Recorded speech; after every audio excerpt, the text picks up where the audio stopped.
So a woman that inspires me and speaks to me is Kelly Holmes, because like I said, I like sports, and since she's an Olympic runner, she's won medals. She got made a Dane by the Queen. Like I've had to run an 800-meter race before, and it's not actually as easy as some people would think. Which is also what I find inspiring about Kelly Holmes, is that she does this all by herself. I mean, she has coaches, but they're not going to be running with her. And I just find like the fact that she can just run on her own for like a race, I just find that inspiring. A lot of achievements just by one person, and that speaks to me.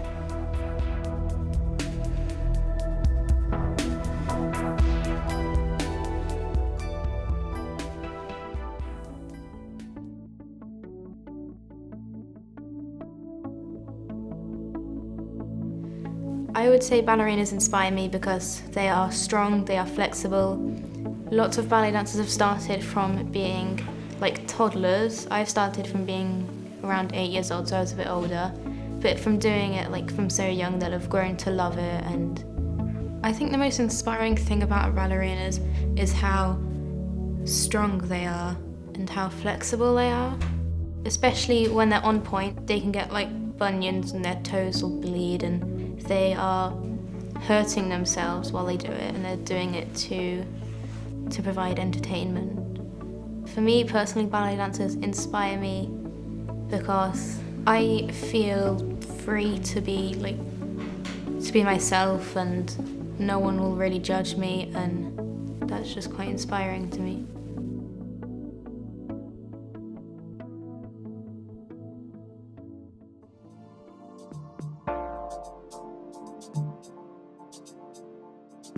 A woman I find inspiring is Malala Yousafzai. She fought for education rights in the Middle East. She started out doing several speeches where she lived, and she believed that educational was a basic human right for everyone, including women who had been oppressed. Obviously there was some publicity from this, because she was just a young girl, kind of like Greta Thunberg today, speaking out. Unfortunately, she was shot by the Taliban, but made a full recovery. She showed me that you shouldn't take your education for granted, because there are many people across the world who don't get that opportunity.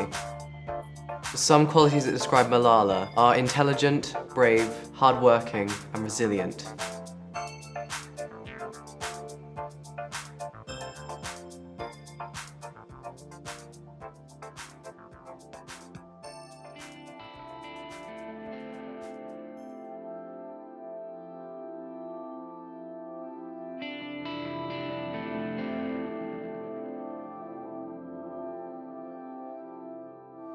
I feel like when you go up to someone and mention females doing river dancing, they think of soft shoe instead of hard shoe, but women can do hard shoe as well. So women have to try and do both and be recognized for doing both instead of just one. They train several hours every day to get to one performance that's maybe half an hour to an hour long. I feel like the most important part is the journey that you get, not the result. Just if you practice enough, does it really matter if it's perfect, if you really tried hard to do it? It inspires me in my everyday life to work harder to achieve the stuff that I want to achieve. Because if they can do it, why can't I do it?